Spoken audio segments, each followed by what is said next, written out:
In this blockchain interview, our guest is Benny Fairbank. He is the creator of KOGs and the CEO of RedFOX Labs. Let's get to it.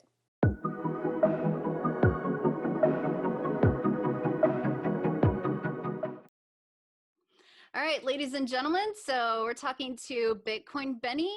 We're really excited to talk to you today, Benny. You're the CEO of one of the most successful things, I think, on Atomic Hub, which is KOGs on Wax. And I'm just really excited that you're taking the time to talk to us today. So thank you for joining us. Thank you for having me. Very excited to be here. Awesome. Can you tell us a little bit about what's going on with RedFOX Labs? Yeah, so we're a startup studio or venture builder for people who don't know what we do. What that means is that we basically build companies from within. So we come up with the concept and the idea. We get it to an MVP point, so minimum viable product. We take that to the market. Once we find out that it's got a product market fit, meaning a demand and an audience and people that want to use it, then we really start to scale out the full rollout of the company. And then what we do is we find people to run those companies who are much smarter than us in those particular fields that can really take this to a level that's well beyond what we could take it to. My saying is always, don't take bakers into a meeting to talk about how to fix a car. We get the right people to do the right jobs. But effectively, yeah, you would have seen us relaunch RedFOX Labs website. We've done RFOXGames, brand new website launch, and also KOGs. RFOXGames is the division that will look after KOGs and all of the games that are associated with it. So the KOGs, obviously, as we know, are NFT pieces. And as you said, we've been very successful and very humbled by that on the WAXP platform. And then what that will do is that will lead the pathway into games. So a lot of people have talked about it's just a piece of art. Why can't I photocopy it or take a screenshot and then it's mine? These will actually give you access rights to tournaments, to games, to levels, to skins, to weapons that other people won't actually get. So there is inherent incentives to collect the different NFTs that are in the KOGs collections and sets. And it's not just for one game. The first game comes out in December, but the second and third and fourth game will open up different things based on what you've got in your collection and your set. There's a lot going on. The first set was very limited in its supply because it was supposed to be much more aimed at the collectors, but much in the same vein as Magic the Gathering, the consequent sets will be much more plentiful in supply, lower in value, and much more susceptible to playing for keeps. And if you lose an edition 1 KOG, you're probably going to cry, but if you lose an edition 2 KOG, it's supposed to be part and parcel of the way you're playing. I noticed that you're making it a mobile game, and that's really exciting for me, knowing the analytics of how many people use their mobile phone for things and having it right there. The fact is that we're Southeast Asian based. We've got just a tick over 300 million people that are in our age demographic, and most of them don't have laptops or actual computers. They have mobile phones. So to build something for computers for the Asian audience is okay for the hardcore gamers, but if you want mass adoption, you need to go down the mobile route. Now, going down the mobile route is a lot harder because it's a lot more difficult if you're building an on-chain game to run a light version on a mobile phone. So this took us a long time to work out how to do it. But 63% of the mobile game playing audience is also female, which a lot of people don't understand or don't know about. You've got a lot of people that, and why do I bring that up, or why is that a valid point? In Asia here, there's a lot of rewards apps, and cashbacks apps, and gaming apps, and all the rest of it. And the thing is that they've really clued on to the fact that it's not just a narrow audience of your stereotypical guy that sits in the bottom of his mum's basement and plays video games all day. It is a very diverse audience, and it is. And the reason that's important is it's split. It's a male-female audience. It's not catered to one particular niche. The games have to be mobile. They have to be transportable. And in Asia, for those who are not familiar, you're stuck in traffic a lot of the time. You're stuck in huge traffic jams. And if you've got a mobile device that you can pull out and play a game, especially with the ability to potentially play to earn on those games, this is it's very much a game changer, especially what with introducing blockchain technology into that.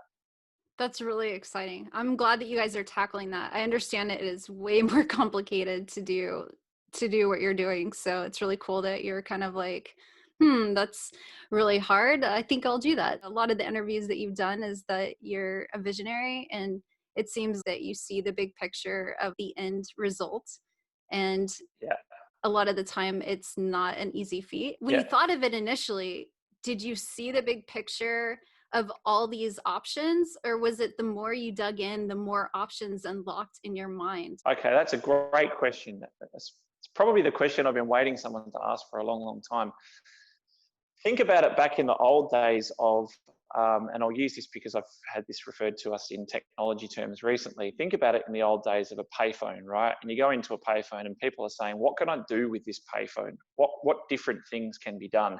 And we spent probably a good year in the soup of what can we do besides make a phone call from this payphone? And everybody's going, no, I've got the best payphone. My payphone can make calls cheaper and faster and it's safer. People can't listen to your calls. And I started thinking, and we started thinking as a group, everybody's bound by the technology and they're trying to build what can be built on the technology. And a lot of what people are trying to build on the technology is already in existence, but a much better version on a much simpler technology stack, cheaper, faster, more tested with hundreds of thousands of users. And what we started thinking is, if we really want to be real, what problems are we actually trying to solve? Who are we trying to help? And let's try and think about what we actually want to build, not what the tech allows us to build. And then let's go and find the tech that allows us to actually deliver that. Now, it might not be all blockchain. It could be part AI, VR, AR, cloud computing. It could be a combination of all of those things. But the fact is, if we can think of it and we've got an idea on how to do this, then there is a tool or there's products and services out there that do it. So what we decided was, let's flip our mentality, stop being dictated to what we can do at this time of the evolution of blockchain and start saying, this is what we want to do. There's enough blockchains out there. Someone's going to come forward and say, we like what you're doing as well. We'll help you get there. So we decided we have a very clear, based on numbers and stats, we have a very clear, in our minds, understanding of exactly where certain things will go, especially when you're talking about the digital economy and especially in fast emerging regions like Southeast Asia. Even though a lot of these countries might seemingly be 5, 10 years behind, with the technology that's coming in these days, they won't take 5, 6, 7 years to catch up. They're looking at saying, how long is it going to take us to get 3 years ahead of where everybody else is now, not play catch up.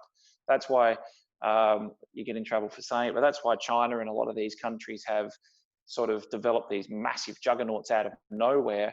They've run lean, scalable, highly efficient companies that have borrowed from a lot of what people have done wrong and right around the rest of the world. But you people like Jack Ma's say, you get to a point where there's no more playbook anymore. There's no one left to follow. You're actually in the position where you're the one that's leading, and then it's a daunting thought because you think, where do we go now? But I think we just stick to the adage of, is it faster, cheaper, more secure? Is it more accessible to people? And as long as we're sort of ticking those boxes, then I think we're on the right track. That sounds so decentralized, like Linux. That's awesome. It's very cyberpunk. What we did was we sat down and we said that blockchain very much is like Linux. And that's exactly how RedFOX came about, because you think about how Linux came about was, well, how it became successful is it took a company like Red Hat to come along and say, we need to build services and products that can utilize your technology, and that will bring mainstream adoption. We said RedFOX, which is a variation of that, that does the same type of thing for blockchain and emerging technology. So we definitely did think about that. But what we did was we really focused on the 4 fastest growing sectors of the internet economy. We researched very, very deeply which region of the world would be the highest growth area. And we're, of course, not Vietnamese. And we decided to move here based on that opportunity now for a group of Aussies to move to Vietnam and set up a business in a country that's considered to be very difficult for foreigners to do business and establish businesses here. That was the reason we did it. We thought otherwise everybody would do it if it's easy. But what we decided to do was we started saying we don't have the same budgets as Amazons and Googles and all of these big companies, but yet we've got dreams that are just as big and we want to do things that are just as important. So how do we do them? We're not going to be able to do the same thing as everybody else is doing on a much more limited budget with a much smaller group of people. What we're better off to do is take models that exist that are already proven work out how to modify them and try and make them a little bit better, and act as an attacker brand where we can take market share off of some of the bigger players by providing something that's a little bit more inclusive, especially from the digital side of things for people. So we sort of got told, I'll be honest, we went into a few VC meetings because we've got good connections in the beginning, and they turned around and said, cool idea, sounds amazing, good luck. And we sort of said, hang on, well, you said it's a good idea. And they said, you need truckloads of money to get this off the ground. I don't think you realize how difficult it is. And we said, we do know. So they basically all said, keep in contact, and they have, a lot of them, come back and see us when you're off the ground. And the chances of you getting this off the ground are almost none. And once we got COGs out and they started seeing the plan come together, now some of those people have come back to us and said, all right, you've proven it. Now let's have a talk. And we're saying, no, we reckon we can do this by ourselves. Now we don't want to deal with you guys. That's awesome. Yeah. I mean, I don't know if it's a smart idea, but we're saying... Yeah, don't take my financial advice. MailChimp's a $4 billion company. They never took any funding. They took a long time to get there, but they basically did it exactly their way. And they've said a million times, we'd never be a $4 billion company if we'd been sold our souls in the beginning and been told what to do. We'd probably be a $100 million company, but because we did it our way and the right way, we're a $4 billion company. So we don't think about it in terms of billions and all the rest of it. We think about it in terms of, let's launch a number of products that are widely used, that are all integrating into each other, and build that ecosystem. And then let's, as I said, let's make it so that our kids say, my dad or my mum helped create that and I'm proud of that, or the things that you use every day in Southeast Asia were built by my parents.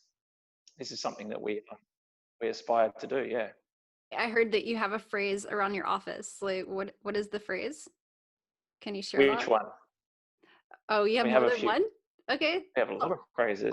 Tell me the best ones that every day you like smile and nod. Like, I'm really glad I wrote that there.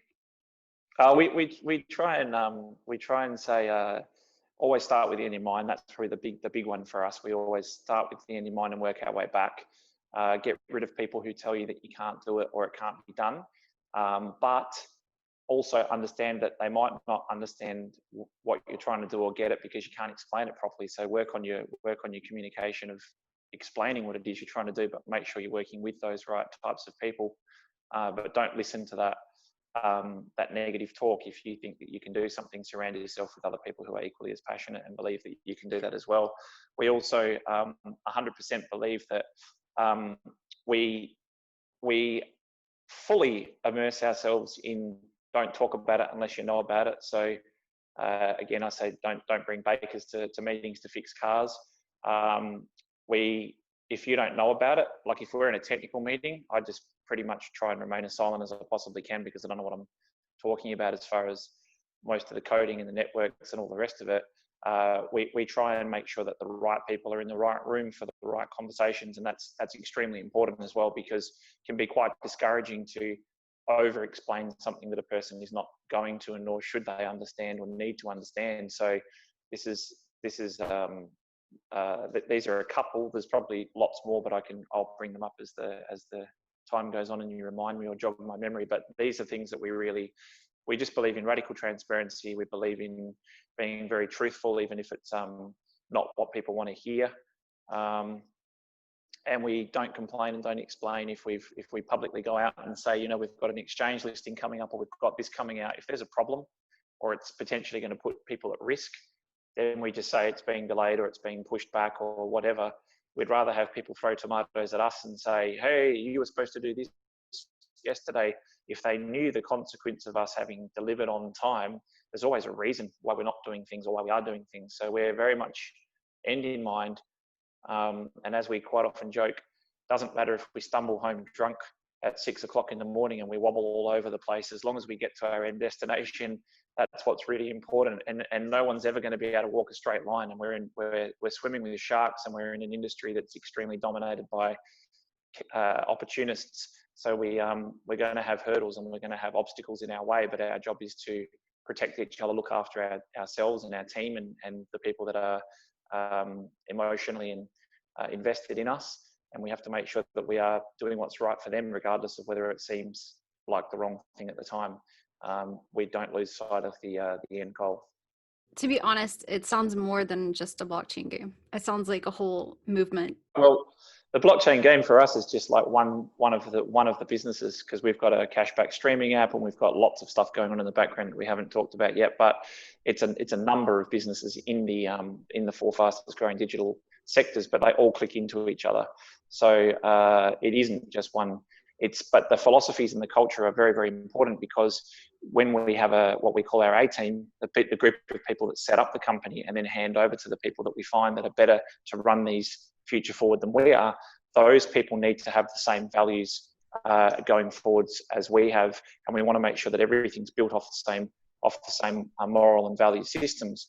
But the really important part about that is as well, that gives us the ability to be decentralized. We can act as a headquarters in the form of support and networking and all the rest of it, but these people can be very autonomous in running their companies as long as there's clear goals and stuff set, and that provides a really interesting structure. So again, it's like your parents bringing you up at 18 years old or however old it is that you move out in your country. You go out into the world, there's only so much more they can do. You have to hope that you've instilled the right values. You have to hope that person acts in the right way. So what we have to try and do is make sure that grounding and that foundation is as solid as we can possibly get it, to make sure that our overall brand is protected. You're creating the company that, like the perfect company in your mind, knowing your background. Like if you could tell a little bit about your background, you pretty much would save companies that were at a point of they needed drastic help, and you would come in and you would pretty much like restructure and save the day for them. So it's like when you're building your company, you're building it on these values of things that you've learned. Well, that's actually an interesting thing you say. I think that most of these companies get into situations, it's always people, 100% people. Systems can be replaced, processes can be replaced, but like companies go through different phases. They need certain people in the startup. And when you first start or do a startup, people have to work on the proviso that hopefully this company does well and I can benefit from the fact that it does do well in the future, because they're not flush with cash and they're not going to be able to pay me a fortune. Then you start getting into the point where you start winning contracts and you've got lots of customers and they need to be serviced in a particular way, and people expect you to be behaving at the level of the public profile of your company. Some of the people that you first bring in can take the step up with training and development and fill that gap. Others will never be at that stage. They can't get to that stage, and that's fine. Then you see a lot of big organizations bring in consultants, C-levels, and they say, what we'll do is do a revamp, like a Roland Berger or a McKinsey. We'll do a revamp, and for a year, we'll put a structure in place. We'll train people how to do it, and then we'll remove ourselves from the picture, and then you've got a great C-suite moving forwards. There's different ways you can do it, but ultimately, it doesn't mean that we're avoid any of the pitfalls that I've had to go in and fix, or others have had to go in and fix. It just means that we are quicker to identify them and then quickly jump on them and try and rectify them. But the way I always explain things is startups and turnarounds are like a train tunnel, but the train tunnel is not straight. You can't always see the light. There is a bend in that tunnel, and there's times when you go through complete darkness, and anyone who's done a startup before will tell you wouldn't wish a startup on your worst enemy. They're extremely lonely. No matter how many people you have around you. So what's really important for us as a leadership group is we have to build the handrails so that even if you can't see the light at the end of the tunnel, you know that we know we're on the right track, we're headed in the right direction, and that there is some sort of safety rail there that makes you acknowledge the fact that you're on the right track. And we've been through several periods where everyone said, what are you doing? You don't know what you're doing. Why are you building an NFT game? And NFTs are no good. Everybody's building DeFi. You guys are behind the times, and NFTs are never going to take off. And NFTs in a game, you know what? If a big AAA company could do this, they'd have already been doing this.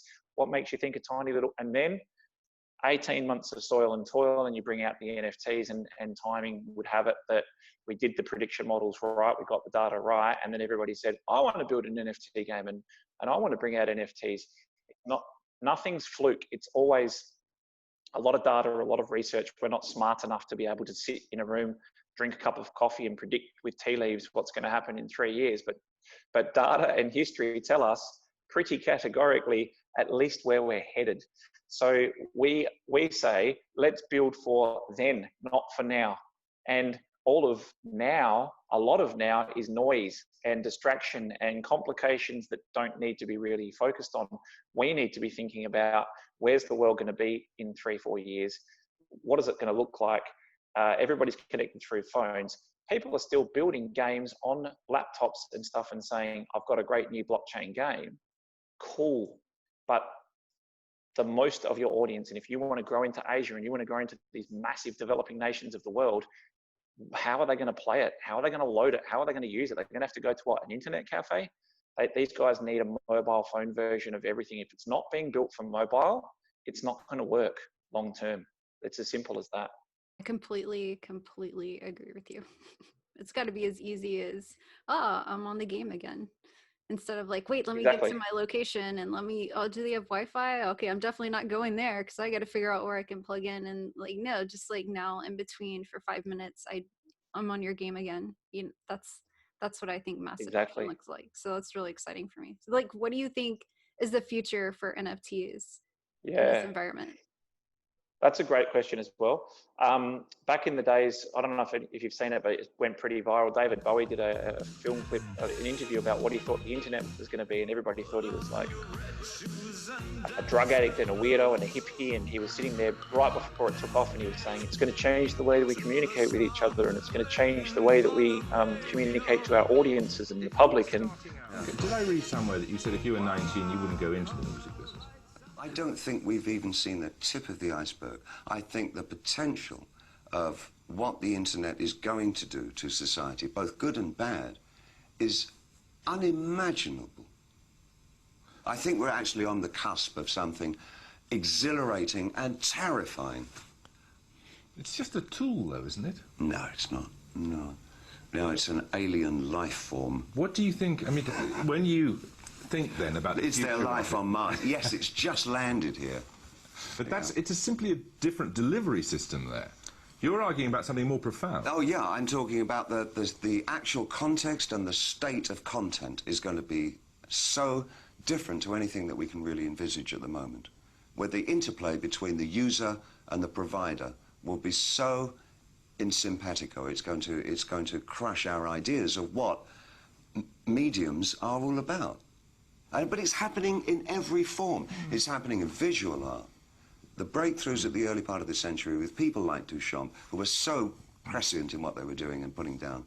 The idea that the piece of work is not finished until the audience come to it and add their own interpretation, and what the piece of art is about is the grey space in the middle. That grey space in the middle is what the 21st century is going to be about. Everybody else is saying it's going to be a way to send emails and stuff.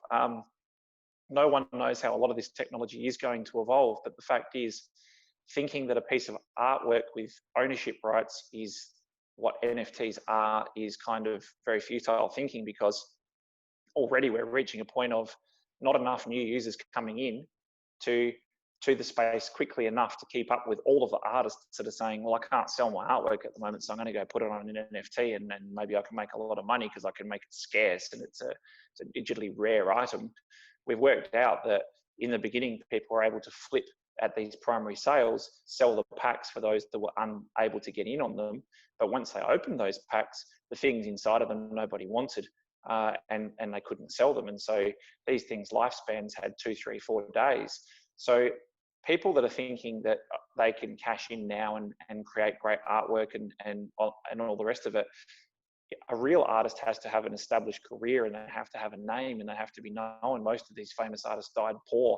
I mean, the thing is, if you think you can just come across, put your artwork onto an NFT and become rich, if that does happen, you're one of the very, very, very few exceptions, and you're very lucky and fortunate, because you've kind of, in a way, you've kind of missed the boat, unless you've got something very, very, very, very good that stands out from all of the other noise.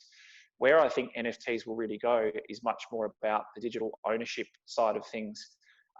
We've got a virtual space coming out that's more like think of it like a walk-through shopping mall with actual stores and shops. What will happen is people will be able to own a part of the NFT, which is the actual space where the shops are inside, meaning you can have a fractional ownership of a space, which is an NFT, and then any of the revenue that's generated inside from any of those stores and from functions and all the rest of it will be distributed amongst the people that own the part of the NFT. Now, people are saying, well, that's not an NFT. An NFT is like, it's a piece of art, and it's got smoke in the background, and it's got a guy that flashes around the screen and stuff. And you say, no, it's not. It's a non-fungible token. It's something that's supposed to be unique, and it's supposed to be provable, and it's supposed to verify the ownership. But when we're coming into the period of the world that I believe, and I'm probably wrong, I'm not an economist, but the fact is it doesn't look good, right?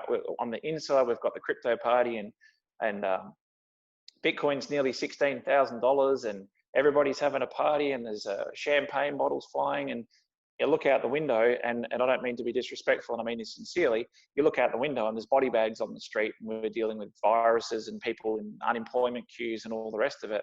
At some stage, that wall comes down and those two worlds collide, and the money printer sort of tries to keep the dream of the inside being the winner alive.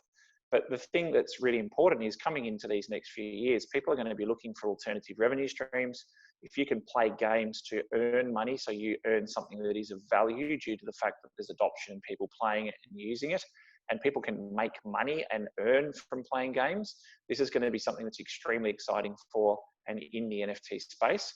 But I firmly believe that it is going to move far beyond that into property ownership and music rights and a lot of different things. But to give you an example on the gaming side, my son's just turned 9, and he said to me, I'm going to get a job as a doctor, for example. And I said, as a doctor? Right, so you're going to go to med school for all that time? And he goes, no, a doctor in Roblox. And I said, in Roblox? And he said, I'm allowed to have teams of like 8 people, and I can win medical contracts, and I can build the hospital, and I can employ these people. We're not real doctors, but they pay us real money to come to see us. And I don't know what's wrong with these people, but they come in and they're patients in the hospital or whatever. He said, I can build construction sites, I can build things, and I can get real money, and it's a real job, and I'm going to a real place to work. As stupid as that sounds, it is very close to what is actually happening.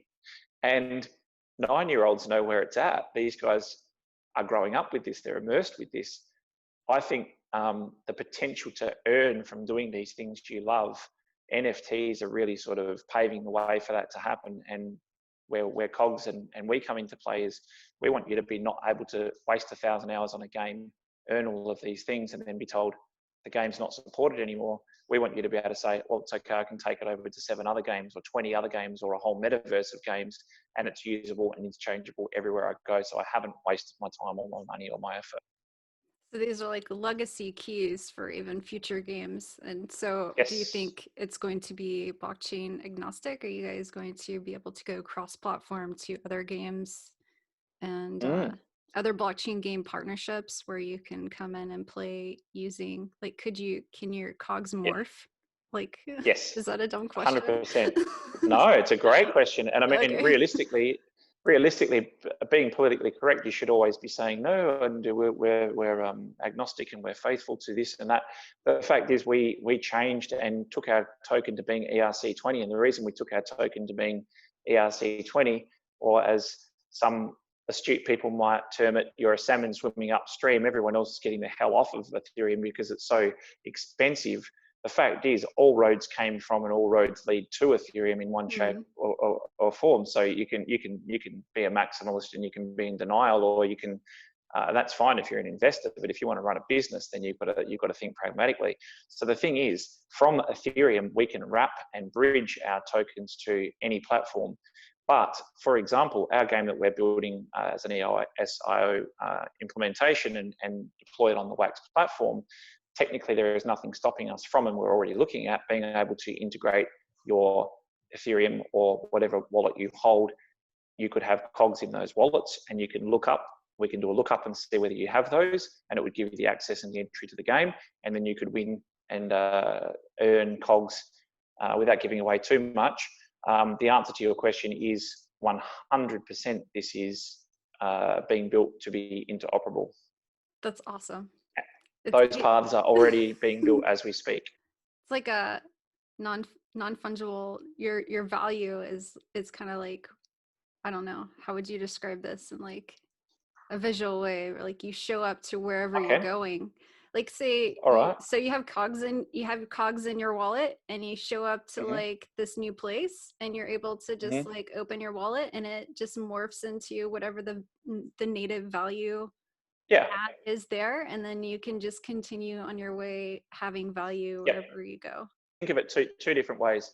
There's a scene from 40-Year-Old Virgin, which I love, which is a guy who goes into Jonah Hill goes into a shop and he interrupts Steve Carell talking and he says, I'd like to buy these shoes. And it's a picture, they're silver boots and they have water in the bottom with fish swimming around in them. And he says, I'd like to buy these. And then she says, you can't buy them here. You've got to go online. I'm an online, like an eBay store, and you've got to find them online and then you buy them and then we ship them to you. And he says, but I've got them in my hands and I've got money and I just want to give it to you and you're making this extremely difficult for me. So think of it this way. Go into an art gallery and you've got Van Gogh and Seurat and you've got Salvador Dali paintings all on the wall and you say, I want to buy that. And they say, well, you have to have Van Gogh dollars for that. Oh, I don't have Van Gogh dollars.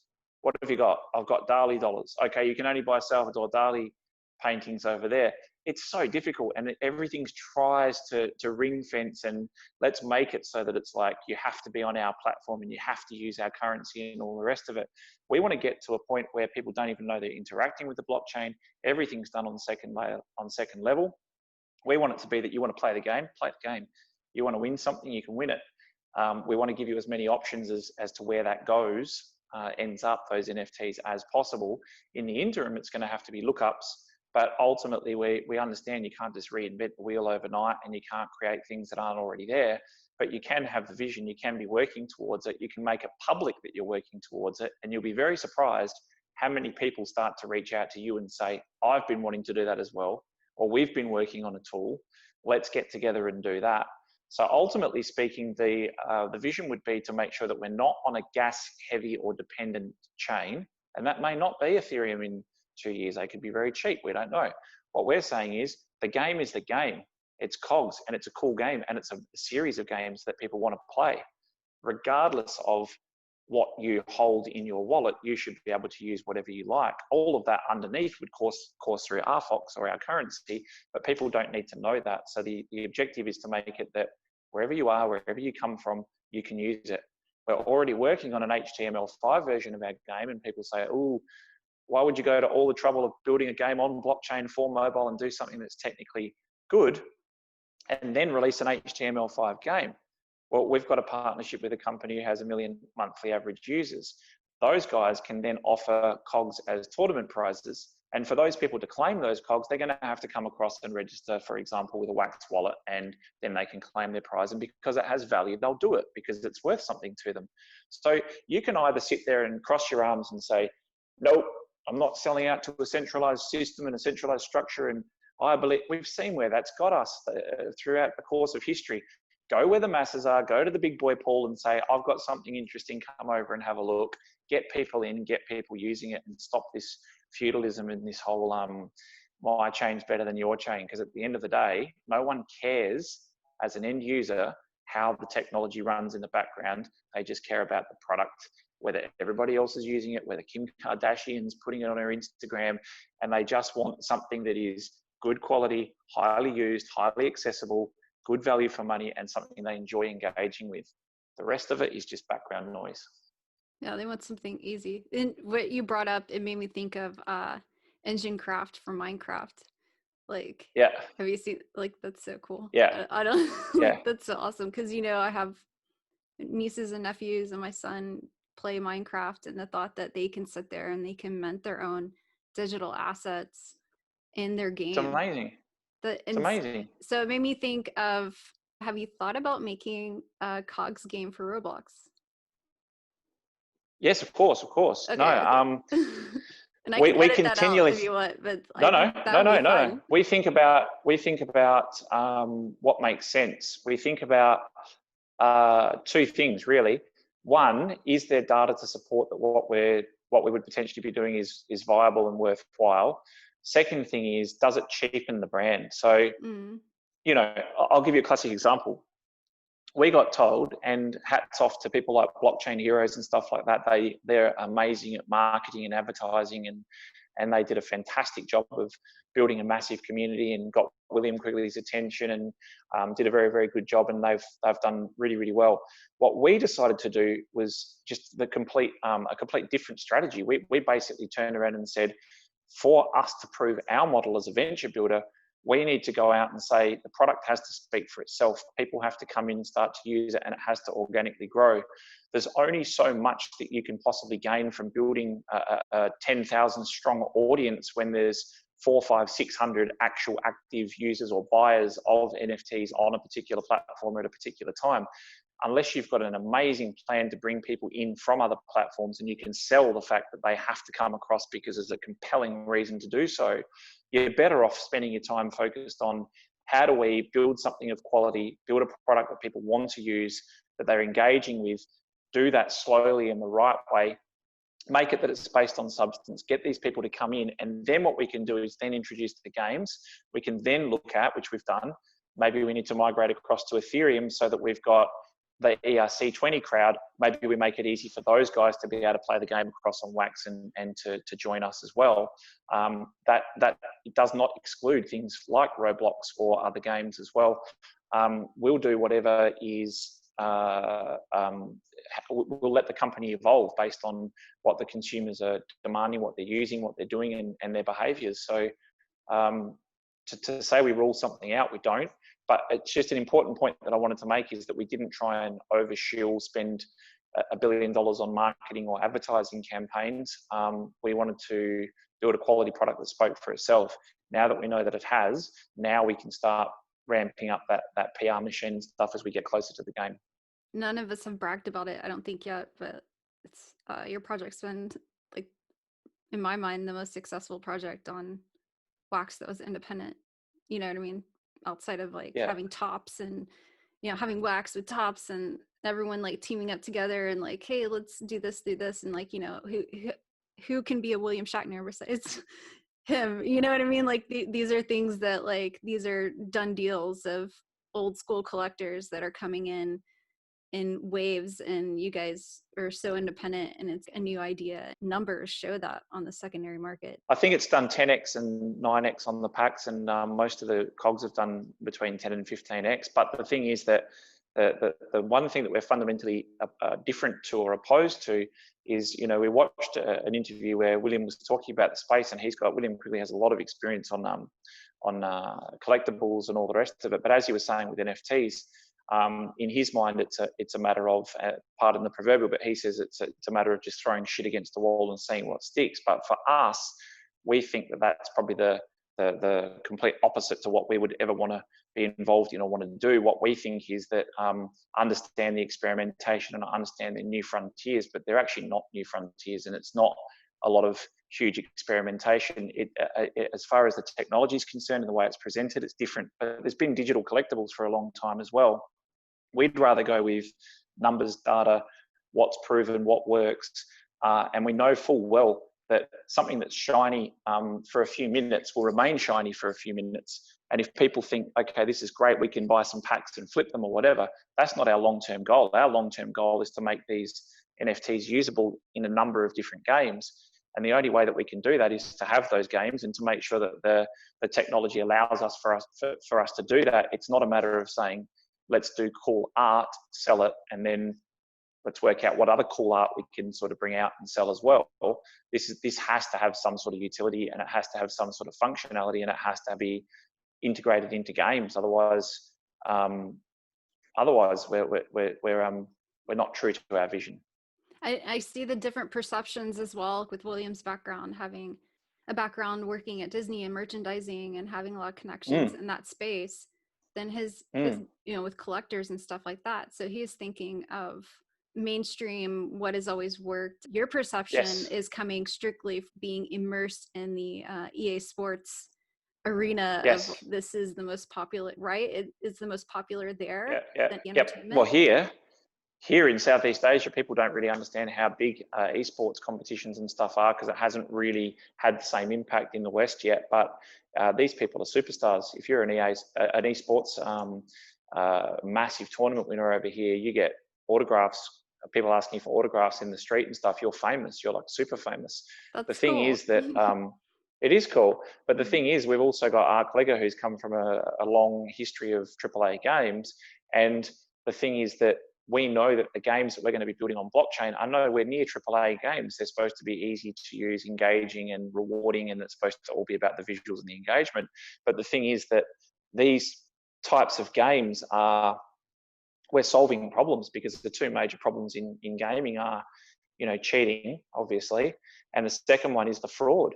More than 70% in certain sectors in games, more than 70% of online transactions are fraudulent. So people are not getting what they paid for, or getting something different, or non-delivery, or something like that. So this is where blockchain can come in and really make a difference, because it can prove the ownership, and it can protect people to a certain extent. So we firmly believe that we know we're not building the best game that's ever been built, and we understand that there'll be people that build different or better or more highly functionable NFTs than us down the track as well. But the fact is, we want to be one of the first that builds NFTs that are usable not only in a game, but are usable across a number of different games, and provides you with the benefit of being able to stake and loan against your sets, so that collectors don't just have something sitting on a shelf gathering dust. This is very important for us to sort of disrupt the legacy models and to try and challenge the status quo. But to borrow from what William was talking about, some of that stuff's not going to work as well as we would like it to. But the thing is, if we've got good business intelligence and we've got good reports in place, we can work out very, very quickly in isolated, test groups or A/B groups. We can test what things are going to work, what things aren't going to work, what we roll out mass scale, what we try in isolation. So we want to push the envelope. We want to try new things, but ultimately we're doing that from the point of, or aspect of, research and knowing what we think is needed. You think so deeply about what you're doing. I was just sitting here like, do you take some kind of brain supplements? I was just, because you're like putting Easter eggs within the cogs, and then you had the first release, and the first release was for the collector. Like, no one who thinks about this stuff. Do you, like, for reals? Okay, we'll do the first release, and the first release will be to appease the collectors, because they're going to want to collect. And then over time, and even you've said yourself that your team even are collectors. They're collecting as well. But then you're going to have a second release so people can freely play, because, now they're not going to want to play with them. Yeah, we had 18 months. We had 18 months to think about it. And the thing is that I explain our company to people who are familiar with the analogy as a Seinfeld episode. We have a number of little things that seem inconsequentially, or they seem like isolated incidents. You've got your gaming division and you've got your COGs, and this is how it works.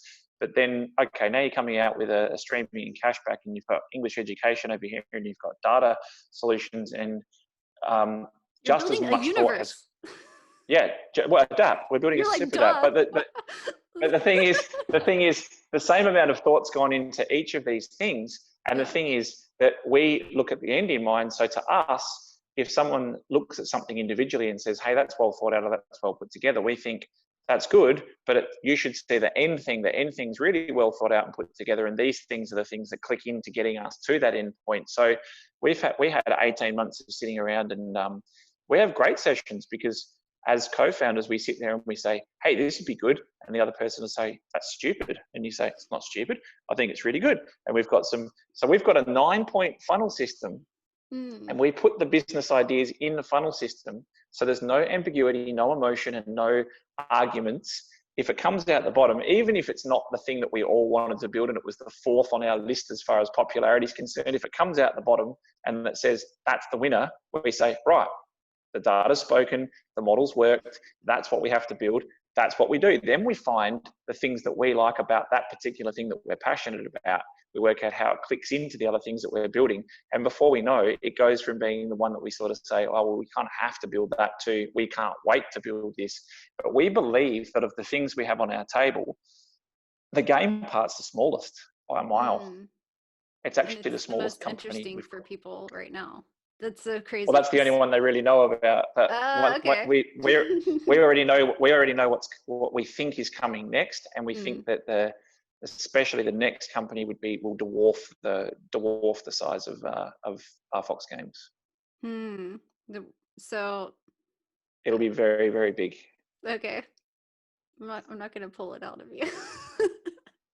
It'll come out, but it's already built. It's already done. So now it's just a matter of we can't roll this out until we've got the model right for the game, until we've got the right people running the game going forward. So we're not going to do 5 things averagely. We're going to do one thing really well, but we're going to try and also keep our eye on the prize and make sure that this second thing's ready to go and ready to roll out. So little breadcrumbs will be seen, and people are already starting to work out where we're going because they've seen things. Blockchain's pretty easy to find stuff. So we're actually already starting to work towards the next venture.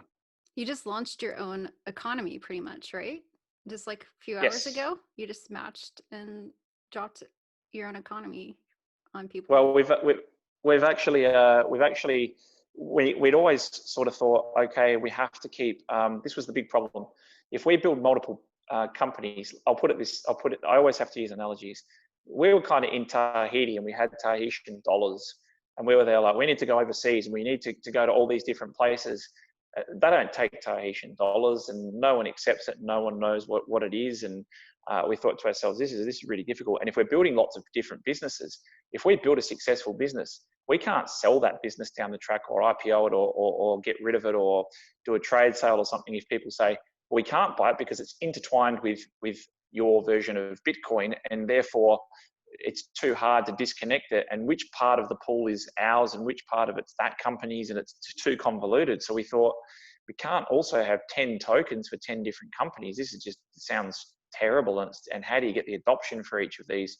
So we were going to do a drop and have a separate token, and then we decided, you know what, it's just a lot easier if we go to Ethereum, where ERC token, and we bridge to all of these other chains, so that when we start up a new company, we can wrap or bridge those tokens across there, and it's all originating from the same place. And every time we start up a new company, people are going to have to buy those RFOX to be able to send across the bridges and wrap and all the rest of it. So this becomes an economy of sorts, and it becomes much better for the investors. And whenever people say to me, you know, you should do a governance token, they're hot right now.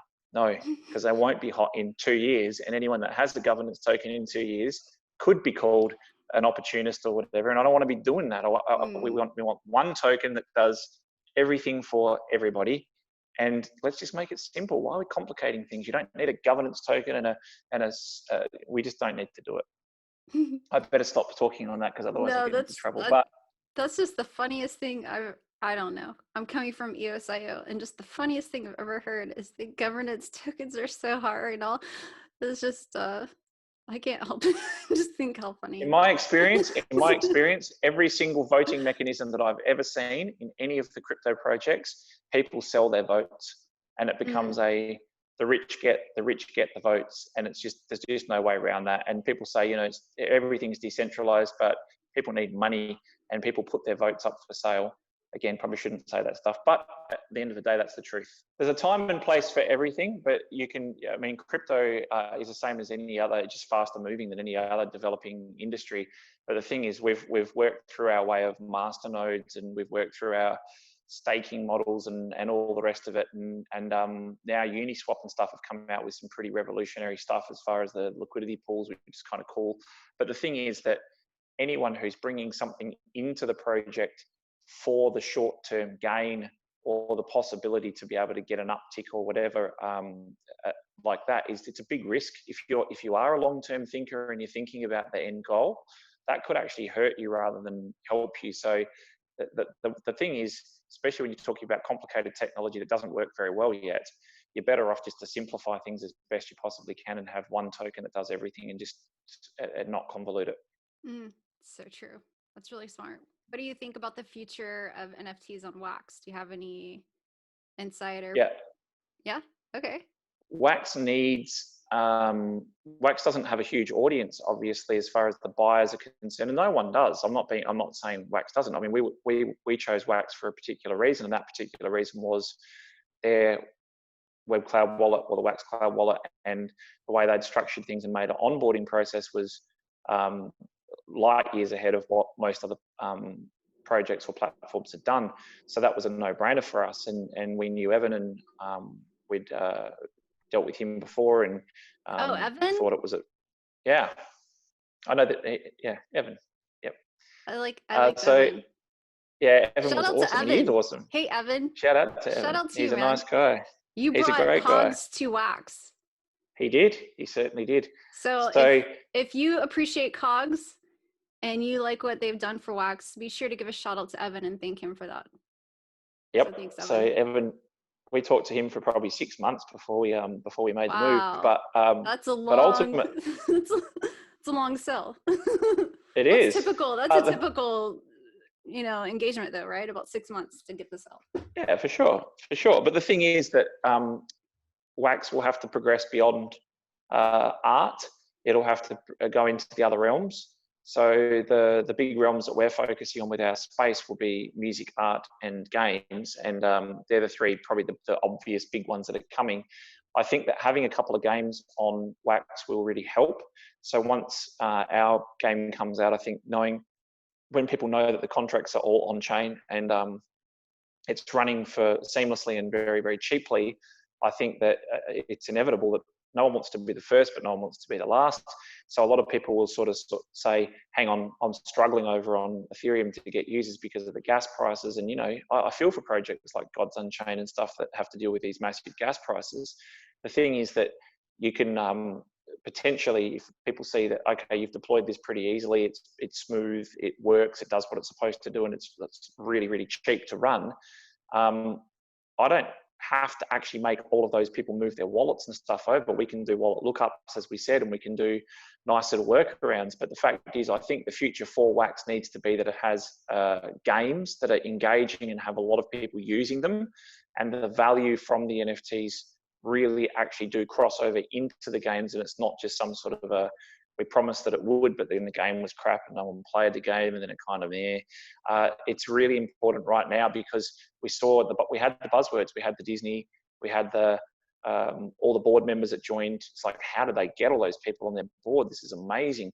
And then there was a little uptake of the token price, which is all anyone ever seems to care about. And the token price has come back down again, and everyone's saying what's going on with WAXP and all the rest of it. The fact is, people need to see constant building and progression and movement and all the rest of it. So I think the game is the next logical thing. And then after the game, I think that they will diversify into other industries, which is a natural progression. I think they're on the right track, definitely. It is still very difficult to get WAXP, and a lot of the projects require you to pay in WAXP. So once they sort that problem out as well, because you can still do well as WAXP by doing it on a second layer. I think that when that comes in, I think that they'll do pretty well. I think WAXP is very well positioned because the alternatives are very expensive. Yeah, I agree with you on that. It's game time. It's done the NFT part, so next step is game. You're right. The games definitely need to come. But the thing that really hurts is if you don't have a game or a utility. Because in real world business, if you look at another series, and you say, I want to do $500,000 worth of sales of art, when you don't have a big audience, that in normal business, that signals one of two things. Either A, this is not going to last, so let's try and squeeze as much out of it as we can now, quickly, while there's still the appetite. Or B, we don't understand the audience properly, because this is going to kill the momentum for our future releases. You've got to scale sustainably, and you've got to have some sort of a utility case for it. It would be very easy for us to go out and do a limited sale for edition 2 and say we're going to sell, $1 million worth of stuff, but that would destroy the game. We're much better off to say we're releasing a game and we've got an open window that you can buy very cheap packs of cogs for, and you can use those in gameplay, and then the demand comes based on the gameplay. So it's not like some sort of, I'm stuck with these useless things that nobody wants to buy. So I think you've just got to understand the audience and the demographic, and by going in too hard too early, you destroy your brand, and you also destroy your ability to be able to host successful future sales. And that's not something that anyone with long-term vision or thinking would do. With KOGs, we were lucky because we have the utility coming, and the packs have done extremely well and all the rest of it. But someone coming in to say, let's copy that model, but I don't have a game behind it. I mean, how can that work? I don't think it's impossible to work. And I think that there's a few too many hands have gone on the fireplace now and been burned. And I think that any new release, no matter how good it is, has to be amazing now, because You get a couple of people come in and try and take as much as they possibly can, and then it means that even if you've got an amazing model or an amazing offering coming out, people are like, yeah, I'm still burning from the last one, and my funds are still tied up in the last one, and I can't get them out, so I'm not sinking more into this. I mean, inevitably, now the way forward is we have to get a lot more users into the WAX platform and a lot more people playing the games and collecting the things. And then the first editions of even ones that only moderately sold or had moderate interest become much more interesting to people. And then games that are on the platform will work out how to integrate those into their games as well. So I think that WAX is definitely on the right track. They just need to now move towards releasing the games and looking at widening the genres of what the NFTs are relating to as well. You know, what would be interesting is what if you could challenge someone to a tournament and say they're on Ethereum and you're on WAX, but you meet in the middle. You know what I'm saying? Like, that's exactly what will happen. That's exactly why when someone does an Ethereum wallet lookup and a WAX lookup and go into the contest, that's essentially exactly what they will be doing. So that's something that we're already working on that as we speak. That's so interesting. That way, you know, because there's maximalists and fanboys or whatever. But then that would be the true meet in the middle of like watching Agnostic. Just play me in Street Fighter, you know? Come on, just play me a tournament. Let's just duke it out. Let's just play a game together. Exactly. And I think that there's going to be wars or battles or parochial arguments or fights on a much lower level, and we'll release that in future editions of KOGs. But even within the artwork, there's some very parochial subjects in the world where people are adamant that their version is better than another version. And there is the opportunity to have multiple versions of KOGs where people will come in to show their support, to show that their KOGs are better than the other KOGs. There's a lot of stuff that we can potentially do with this, and there's a lot of mileage in there. But ultimately, it's up to whether the audience like it and want to play it. But moving towards anything where you can potentially play to earn is a big thing, especially in this region and especially in what we think we're about to go into. Do you already envision people playing tournaments of your game? Okay, so sole focus for us is future forward is eSports, of course. In the virtual space, this is something I haven't talked about before, so this is the first time I've said this publicly. But in the virtual space that we're building, it'll have quarters, and one of the quarters is dedicated to games. In that, you'll be able to walk into a KOGs shop and buy KOGs and look around and all the rest of it. But you'll also be able to go into the rooms and enter eSport tournaments. This is something that we've talked to a number of AAA game manufacturers or builders. They're extremely interested in blockchain and as far as the tokenization and NFTs and all the rest of it. But at this particular point in time, it's been more so, could you potentially partner with us and produce the NFTs for us? I know firsthand that when I was in my last traditional company and I tried to push blockchain to them, they have a very valid point, and that is we don't bring in untested, especially at that type of scale, systems that could potentially topple what we've already got that works very well.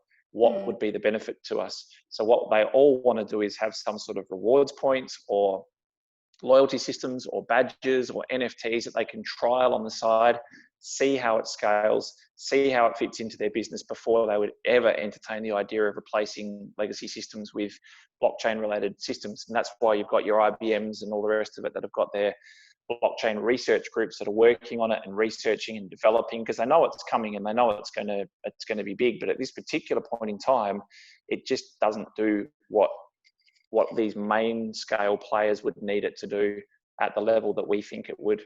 I know painfully well that it's just not ready. So you can use little bits and pieces and parts, but ultimately this part of the world, not focusing on esports if you're into gaming is means you've just missed the point of why you exist. So yes, we are. I'm not telling you who we're talking to or whatever. I'm not talking about that. I'm talking about the fact that these people are picking our brains and saying, but if we did do it, would we have to do this? And how would that work? And what happens if this got hacked? And how does this transfer? And what happens if someone took the skin from our game that's ours and tried to put it into another game? And how do we protect that? And they're asking all the questions that you would assume people that are extremely interested in looking at this very seriously would be asking. So it's only a matter of time, and we've got a very close relationship with one that we're sort of courting, and I hope we're able to get them over the line at some point and get them to use RFOX in their game. But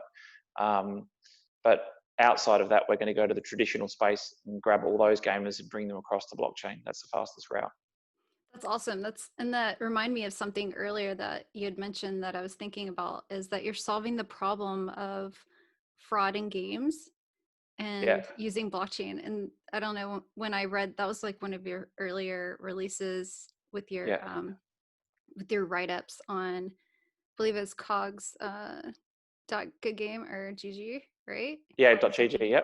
Yep. So like one of those early releases, that was like one of your main motivations, is that there's a lot of fraud happening and blockchain can solve it. And I was just thinking, wow, like I can't imagine being, a part of eSports for so many years and thinking, what, you mean you can solve this?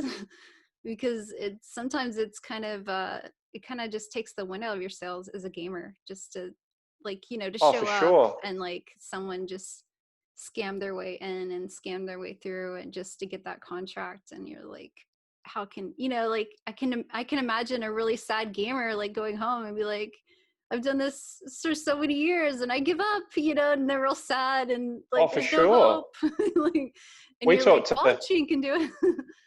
We talk to Ark Legger all the time, and he obviously comes from the traditional world, and he's quite passionate about a lot of things to do with gaming, obviously, but you'll hear him arc up about certain aspects, and one of them is, you'll say, oh, maybe you can upgrade this, or you can get up to this level, and he'll turn around and say, people don't like it when you can buy your way up to X level. You've got to be able to earn it. It's something that it's a privilege, and you've got to earn it. You've got to put in the time, and you've got to put in the effort. So it's really good to have passionate people who understand the industry coming in and saying, don't do that. That doesn't work. But stop it from people being able to steal money from people, or skins from people, or trick people, or whatever. For sure, let's do that. But it's really good to have those mechanics in the mechanics rooms. And back to our earlier point, I think a lot of the governance token models give bakers a lot of say in how the mechanics of things work, and he's really good for us, and it's really good that we surround ourselves with experts in their fields, because we don't know the answers. We don't have the 20 years to learn how to know as much as these people know. So what we can do is 100% make sure the process is right, the design's right, that it's gone through the funnel, and that we're building the right things. But then it gets to a certain point where you have to be able to, as an entrepreneur, as a builder, to turn around and say, right, I've taken this as far as it can go.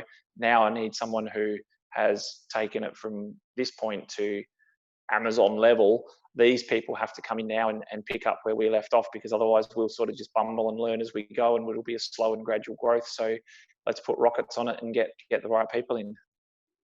That's really smart. You want to be like the dumbest person in the room, and then that you're in the right room. Yep. Yeah, the fact is that the longer that we're the smartest people in the room, the more our model needs refinement. But ultimately, we should be able to get through to 100 to 200 days, and then have a fairly nervous handover, remain board members, and have the weekly or monthly meetups. But within 6 months, we should be in a situation where we're just an ancillary function. We're just checking in on making sure that green ticks are in boxes, and that everything's moving the way that it should be moving, and we haven't got any rogue agents. And other than that, we should be fine. So I have I guess a two-part question. Well, I mean, it's two questions I don't want to forget. So let's come together. So Christmas, are you still on for Christmas? Okay.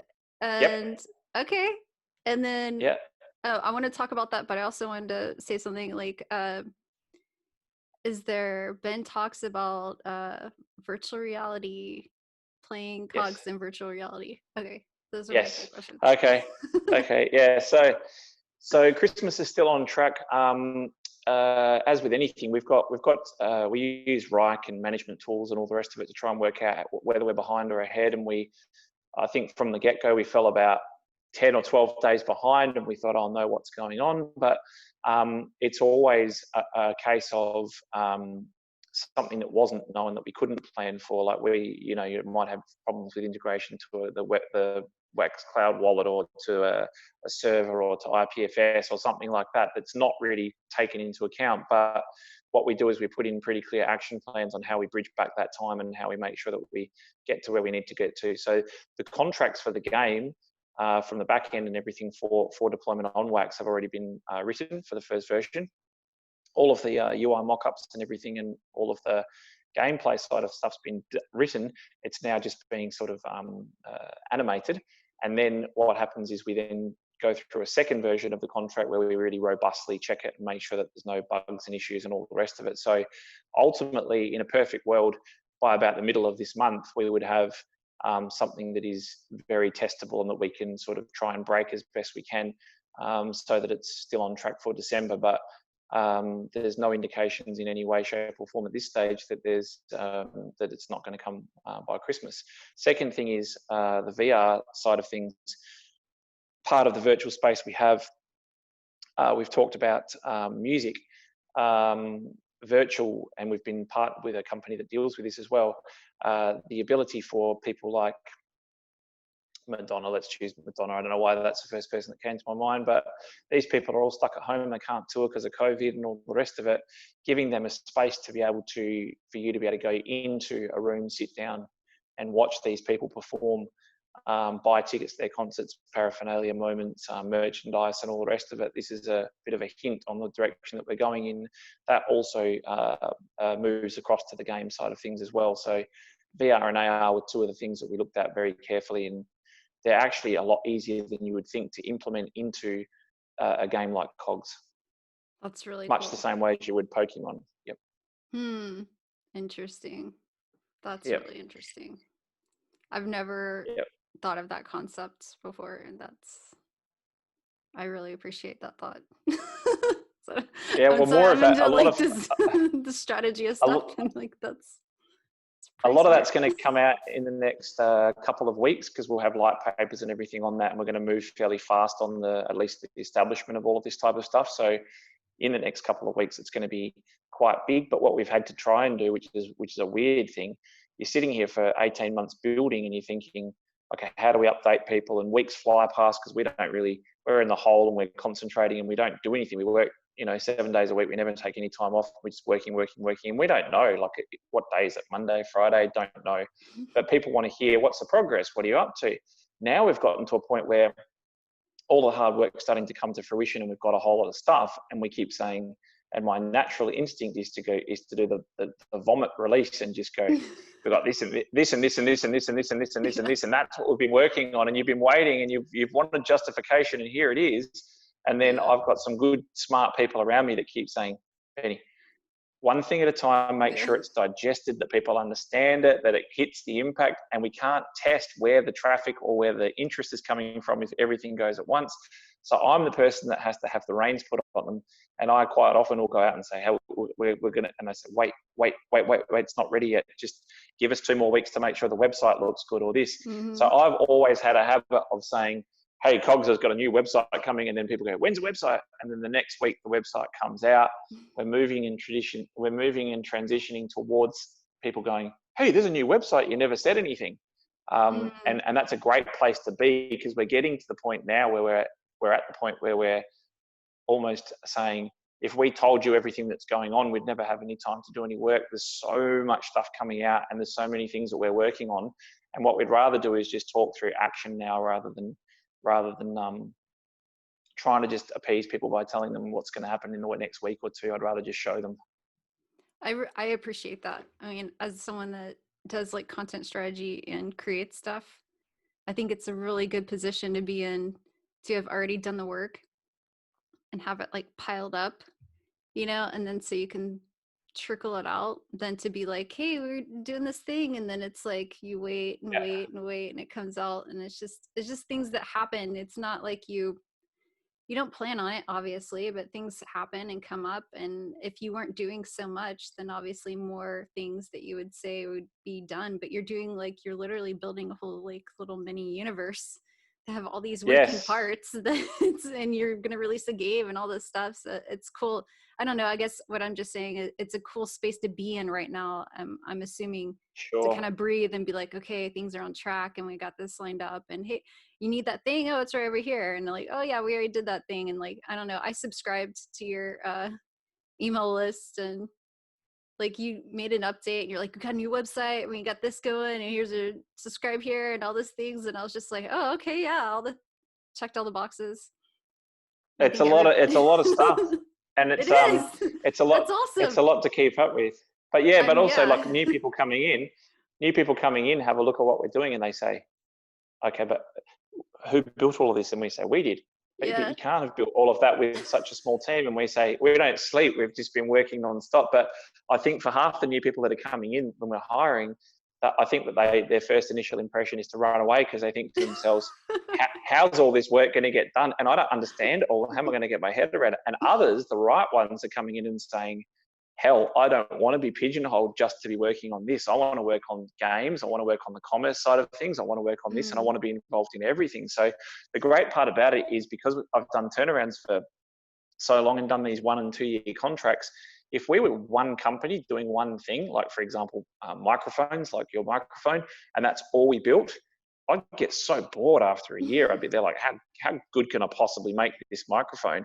The thing is, if we're actually building the microphone, the chair, the door, the walls, the record players, everything that's in that room, we've continually got something to be building. And by the time we build everything, you're going back to the first iterations of things and saying, we can build a much better microphone now, and a much better door now, and a much better bookshelf, and a much better. So the idea of being able to flip between the different emerging businesses that all interjoin is a dream for anybody who has focus issues on something and gets bored with something pretty quickly. Yeah. Which is like I do. The way you describe all that, it sounds a lot like Apple. I can Yeah. imagine that's what it was like at early Apple, of like, well, we don't want to just do a personal computer. I mean, we want to have like fonts and programs, and we want to, I mean, like, you can just imagine him being like, we can do all kinds of stuff. That's more exciting. But I'll tell you what, though. I'll tell you how that comes about. That doesn't come about from someone saying, I want to. It ends up being, I want to build a better world and all the rest of it. It doesn't come about from that, though. What it comes about from is, we want to build the microphone, and we only want to build the microphone. And when we're sitting in our chair trying to build the microphone, we say, this chair is really uncomfortable. Why is this chair so uncomfortable? And they say, oh, it's the only chair you can buy. And you say, but we're going to have to sit in chairs a lot, and this chair sucks. And they say, yeah, and it's expensive because it's the only one that's done. And then we say, let's build chairs as well. And then they say, how are you going to make our money back on building the chairs? We'll put it through the funnel. If there's enough demand for it, we can do it. But what we effectively did was, we've started building stuff because we've been let down by the people that we've been waiting to provide us with the things that we need to move forward with our business. So because we can't get those things, and no matter how much persistence we give them, or the quality is just not where we need it to be, we've had to turn around and say, we can only rely on ourselves, and we have to build everything ourselves. And if that takes a little bit longer, then so be it. But we cannot be reliant on, and I cannot build a decent microphone if I have to sit in a crap chair and my back hurts all day. So then if your back hurts and then you've got back pain and you go to a chiropractor that's no good, you say, we need to get a better chiropractor. This chiropractor is terrible. Let's do a chiropractor. And it just keeps going and going and going. And I reckon that's what happens with these people. They turn around and they say, I can make everything better. Steve Jobs sees his daughter walking along with a Walkman and 900 songs and says, you've got 20 tapes in your bag. There has to be a better way to do this. I'm going to go and work on a way to put all those songs into one thing or whatever. It's out of necessity, due to the fact that you're subjected to inferior and horrible products around you. And we're using horrible products and tools to try and bring out something that we can be proud of. And can't even get a pack to open or something, and we think to ourselves, nah, we've got to start building a lot of this stuff ourselves. Otherwise, we're just going to end up churning out somebody else's horrible stuff. Building the solutions to the world's problems. Yeah, That's why our problems start. We'll just start with our problems first. Yeah. I can just imagine you guys going, I don't know, I've never built a chair before, but like, hey, I'll just research it and I'll just like, why don't we make it like a gamer chair? And they're like, yeah, it fits. So like you buy cogs, you get her chair and you put her logo on the Exactly. Well, back. Well, you know what a baker says? A baker always says the same 5 words. That's how hard can it be? My chair is uncomfortable. They go, how hard can it? I've made you realize that now. So what you'll see is that in our office, all we have is bean bags. So even in our meeting rooms, we have bean bags because they contour to your shape and they're comfortable. And we think, who cares? We want to be comfortable. We want to like where we are. We want to have, let's just get rid of chairs and have bean bags everywhere. So we do. I love it, man.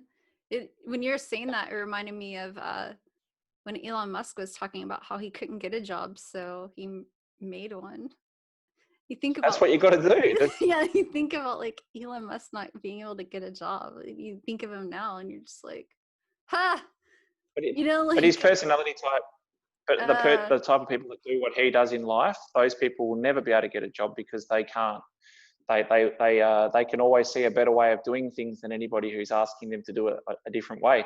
But the thing is that for us, we just want to build products that we would use ourselves, that we love ourselves. That's why we collect our own cogs and all the rest of it. The thing is, if we find it boring and we wouldn't use it and we're not using it daily, then we don't know how to sort of build something for the end user. So we're very much immersed in making our own lives easier.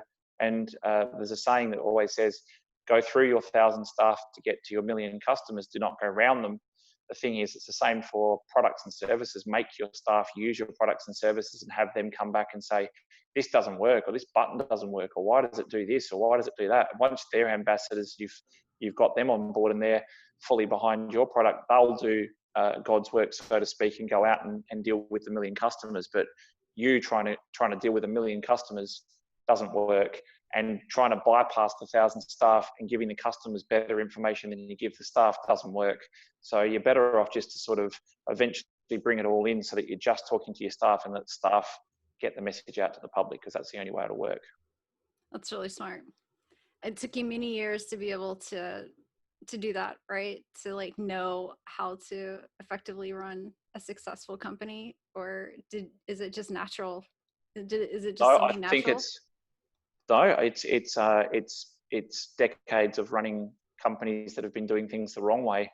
I've learned the majority of the right way to do things by not having seen them.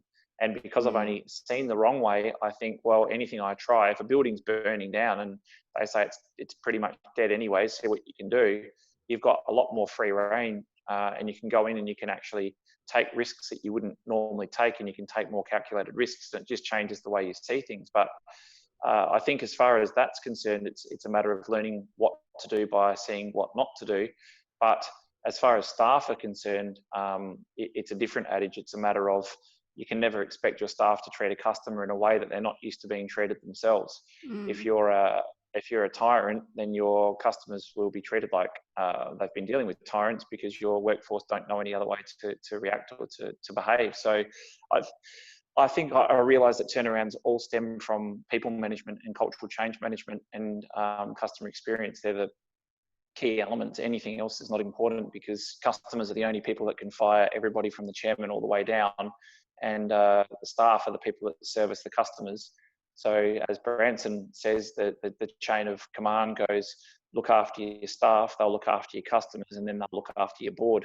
But if you do it in any other form or fashion, it won't work, because most people try and look after the board first, and they'll get their bonuses and all the rest of it. They realise it's non-alignment with the staff and the customer base, so it doesn't work, and they end up burned. But ultimately, I think a lot of business people haven't yet come across to crypto. A lot of the crypto projects are still very, very talented, very, very ambitious, young technical people doing amazing stuff in an amazing space. So we're only really seeing the waves of people that have got lots of traditional experience sort of coming into the space full time now. Wow, that's a lot of wisdom right there. It's so true. This is like outside of the conversation, but, or maybe it's not. Have we talked to, I mean, is there any, you think Virgin would ever have any kind of like blockchain game that you could play while you're flying Virgin? I don't know, on your phone? That'd be kind of Oh, we've talked to Grab, obviously, because I came from Grab, and Grab have obviously tens of millions of customers, and it's possible to get widgets and stuff put into their app so that people can play through the Grab app on their mobile phone and earn points that would then be redeemed for rides and stuff like that. So those conversations have already been had, and we're continually talking to people like that and thinking about how this will all scale and grow. But ultimately, those conversations are more cursory conversations that you have with your friends over dinner because you have them as contacts, more so than they are, can you please sign here? Because until you've got that game that already a lot of people are playing and you can show traction and growth and all the rest of it, then all of it's just more brainstorming and a chance to catch up and, you know, eat steak or whatever. And it's just a chance to hang out. But ultimately, until you've got a product on the table that's showing month-on-month growth at sustainable levels and profit and a path to profitability, these people are just literally entertaining the thought of having a conversation with you about what potentially could happen rather than what will. So we get very clear guidelines on, if you get to this point, then come back and see us and we will 100% integrate you or put you in. So we've got a number of those opportunities on the table. So now it's up to us. The carrot is there. We've got to run. We've got to grow to a certain size. And if we can do that, then we can, the world's our oyster, so to speak. But if we can't, then that's our fault. And now we're in a situation where openly, we talk about this, openly we're in a situation where VCs are now interested, are coming to us and saying, we'll give you money and we'll help you to accelerate your growth. It's a matter now of saying, do you want to grow really rapidly and really fast, but in a way where you've lost a lot of the control and in a way that you might not necessarily head or want to go? Or do you do it a little bit slower and more sustainably and do it 100% the way that you want to do it? And that's a question I think most people have to ask themselves. And we're in a fortunate enough position that we can avoid having those conversations for some period of time until we have to have those conversations. I really like your YouTube channel, by the way. And I think people will benefit from you giving advice about how to be a good and effective CEO, you know, and these tough decisions that you have to make. How do you pick, you know, what you're going to give up? Because that's a really tough situation. What if someone came and said, hey, I'll give you this much money for all your ideas in your business? I mean, for us, it's different. And I mean, we look at the opportunity cost, and I'm very lucky to have co-founder who's very much aligned. And we've been in a situation where we've walked out of a VC meeting and the VC's been very, very bullish on us and said, we like it and it's complementary to what we do. But they've effectively said, we're going to be bringing in chairs, sitting at the tables next to you. We're going to learn a lot from you guys on the blockchain side of things. And then we're going to go and start up something similar using our resources and our network. And they were very open about it. And we've just sort of walked out of that meeting and thought, we need that money to be able to get to where we want to get to and where we want to go to. And this will be a great opportunity for us. But we walked out the front and I remember waiting for the Grab to come and pick us up. And I turned around and I said, we can't take their money. We just can't do that. We can't sell out. And then my co-founder, to his credit, turned around and said, no, we're not taking their money. We'll just do it ourselves. And I was like, yes. And it's so nice to know. It's so nice to know that you've got a person with you that's prepared not to give up on that. And he's probably going to be around a lot longer in the company than I would. For my mindset, and it's always been the same, I've always said my end goal is coffee shop on the beach where I don't ever have to sell a coffee to keep it open. So it's not a job. And I said I'm putting in 4 years. I'm getting it to a point where it can IPO or it can be a massive a success as far as what we've set our goals to be. And then I want to be able to transition out and remain a chairman or something like that. So for having different end goals doesn't mean that it's different. Like he'd want to stay there. So I don't want to also say I get it to a point in 4 or 5 years where I'd hand over to somebody else and walk away and say, I don't care if it crashes and burns. I mean, there's somebody else who's built this with you that wants to keep it growing. So it's important that you're in line and you're in tune with what other people want to do. But we never, ever make a decision based on today, ever. Our decisions are always based on how will today's decision affect us tomorrow and the next day and the next day and the next day. And if people want to throw tomatoes at us and the price needs to dip 30% for a week while people get their heads around it, then that's going to mean that it ends up doing this in the future. So we just do it and we wear it. And if people don't understand it, that's not our fault. We've got to just concentrate on building something of quality and push forward and not worry about what people think, because ultimately what other people think of you is none of your business. You just need to build what you're building, make sure it's great quality, stick to your vision, stick to what you said you were going to do, and just work out a way to get it done. Wow, that's really good. Wow, we talked about so much stuff, and I'm just really excited about the next video if you're down for that. I don't know. Another interview maybe? Could I talk you Very into much it? so. Okay, Yeah. cool. That'd be awesome. Yep, absolutely. So, thank you. Thanks so much for having me. Thank Bye. you.